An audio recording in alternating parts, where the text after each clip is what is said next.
What begins as a moment of physical vulnerability rarely remains confined to the body. It spills outward, touching emotions that have long been buried, awakening tensions that had once been carefully restrained. For Hope, the hospital room was meant to be a place of recovery, a temporary pause in the chaos that had already begun to unravel her life. The accident itself had been minor, almost insignificant compared to the emotional storm she had been enduring, yet it forced her into stillness, into a position where she could no longer distract herself from the weight of her own thoughts. Lying on the hospital bed, she was confronted not only by the sterile quiet of the room, but by the reality that her life had reached a point where every choice seemed to carry consequences she could neither control nor escape. When Finn entered the room, his presence immediately altered the atmosphere. Their eyes met in a way that neither of them could easily dismiss. It was not a fleeting glance, not a casual acknowledgement. It lingered, heavy with implication, with questions neither of them dared to voice. In that silence, the boundaries that had once defined their relationship began to blur. Finn, who had dedicated himself to healing others, found himself confronted with a different kind of vulnerability, one that had nothing to do with physical wounds and everything to do with emotional exposure.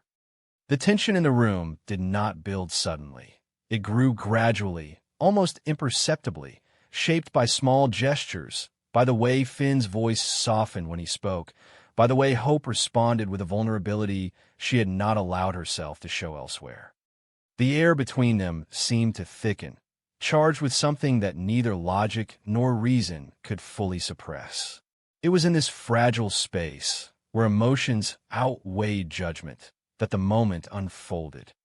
When Finn leaned closer, it was not a calculated action, but a response to something deeper, something that had been quietly developing beneath the surface. Hope did not pull away.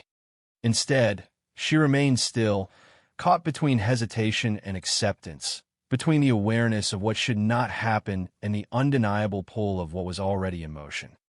The kiss that followed was not gentle in its implications. It was immediate, intense, a collision of emotions that had been denied for too long. In that moment, the world outside the hospital room ceased to exist. There were no expectations, no responsibilities, no consequences, only the raw immediacy of what they were feeling. But reality has a way of returning with a force that cannot be ignored. Just beyond the confines of that room, life continued to move, unaware that everything was about to change. Steffi, walking through the hospital corridor, had no reason to anticipate what she was about to witness. Her steps were steady, her thoughts focused elsewhere, until something, a movement, a glimpse through the glass, caught her attention. And in that instant, everything shifted. The image before her did not require explanation. It was clear, undeniable, impossible to reinterpret. The man she trusted, the man she had built a life with, was standing in a moment of intimacy with someone she had never expected to see in that position. And not just anyone, but Hope, a woman whose presence in her life had always been complicated, layered with history, rivalry, and a fragile attempt at understanding. The shock did not manifest immediately as anger. It came first as stillness, as a moment where her mind struggled to process what her eyes were telling her. Then the realization settled in, and with it, a wave of emotion so powerful it left no room for restraint. The sense of betrayal was immediate and overwhelming, cutting through her with a precision that made it impossible to ignore. It was not just about the act itself. It was about trust, about the foundation of her marriage, about the belief that certain lines would never be crossed. And yet, here it was undeniable proof that those lines had not only been crossed, but erased entirely. Steffi did not remain outside for long. The shock gave way to action, to a surge of anger that propelled her forward, pushing open the door with a force that shattered whatever fragile moment had existed inside. The reaction from Hope and Finn was immediate, their composure dissolving under the weight of being seen, of being confronted with the reality of what they had done. Words came quickly, but they lacked substance, tangled in attempts at explanation that could not withstand the intensity of Steffi's anger. Her voice carried not just accusation, but disbelief, as though part of her still hoped that there was some explanation that could undo what she had seen. But there was none. The truth was too clear, too present, too impossible to deny. And as the confrontation escalated, the room that had once been defined by quiet tension was now filled with something far more volatile: anger, guilt, and the irreversible collapse of trust. It was into this chaos that Liam arrived, unaware of the storm he was about to step into. His presence added another layer to an already unbearable situation, his confusion quickly giving way to realization as he took in the scene before him.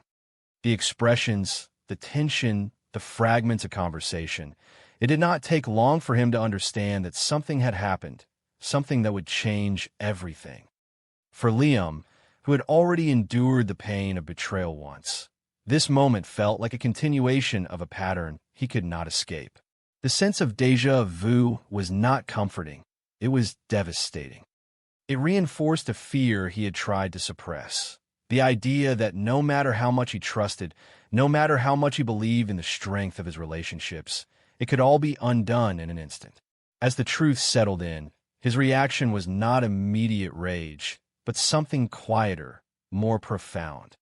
It was the realization that the life he had been holding onto was slipping away, that the people he had trusted most had made choices that he could not reconcile with the version of them he had believed in. Relationships that had once been defined by trust and familiarity were now strained, uncertain, reshaped by actions that could not be undone. Hope stood once again at the center of a storm she had not fully intended to create. Finn faced the consequences of crossing a line he could never uncross. Steffi grappled with a betrayal that struck at the core of her identity. And Liam was left to confront a reality where trust had become a fragile, fleeting concept. And as the echoes of that moment lingered, one truth became impossible to ignore: the consequences of a single decision, made in a moment of vulnerability, had the power to unravel everything, leaving behind a landscape of broken connections and uncertain futures that none of them were prepared to navigate. The aftermath did not explode all at once. It settled into the room like a suffocating weight, pressing down on each of them in different, equally devastating ways. The confrontation had stripped away any illusion of control, leaving behind raw emotion that refused to be contained.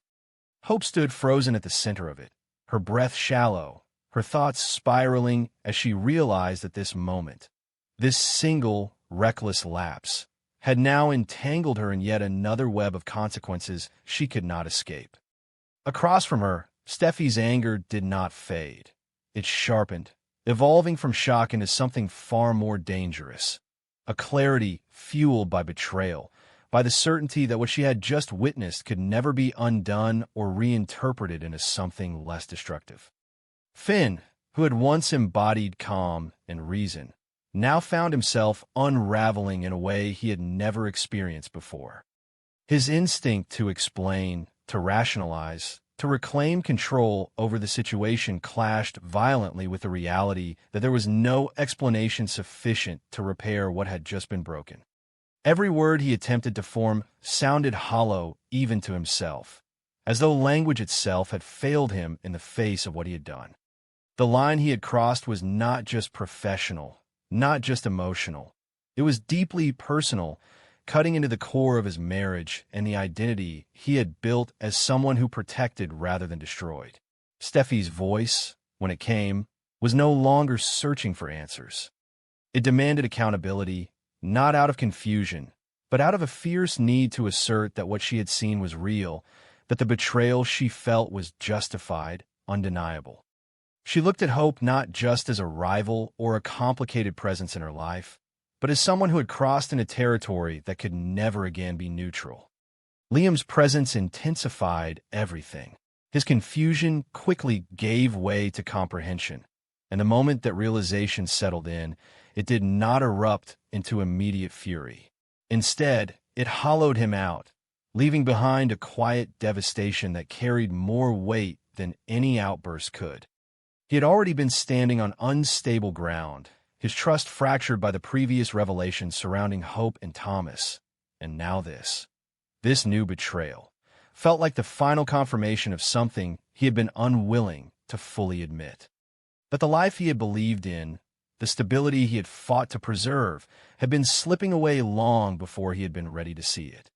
His gaze moved between Hope and Finn, searching for something, remorse, explanation, denial, but finding only fragments that could not be assembled into anything that made sense.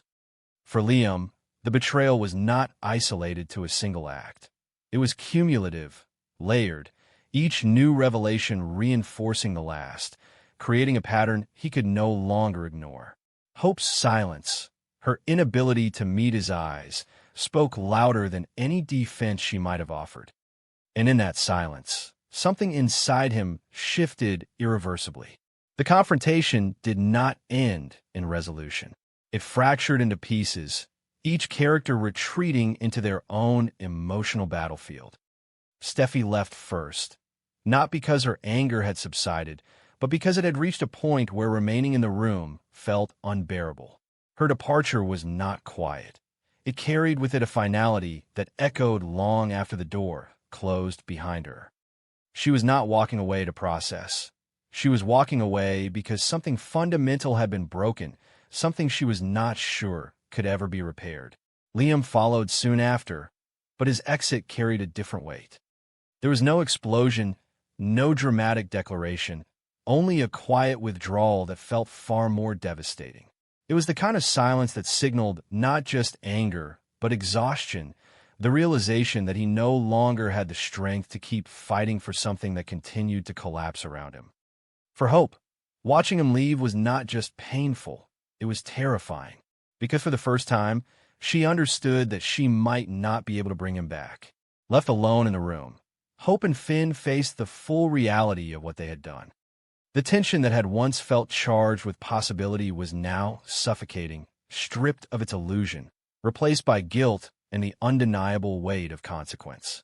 Finn's instinct was to distance himself, to re-establish boundaries that had already been shattered, but even that felt insufficient.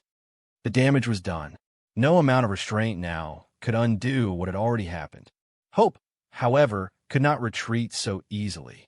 Her life had already been unraveling before this moment, and now it felt as though every thread had snapped at once. The betrayal of Liam, the complicated bond with Thomas, and now this new, unexpected fracture involving Finn, had left her standing in a reality she no longer recognized. For the first time, she began to question not just her decisions, but herself, her instincts, her desires, the patterns she seemed unable to break.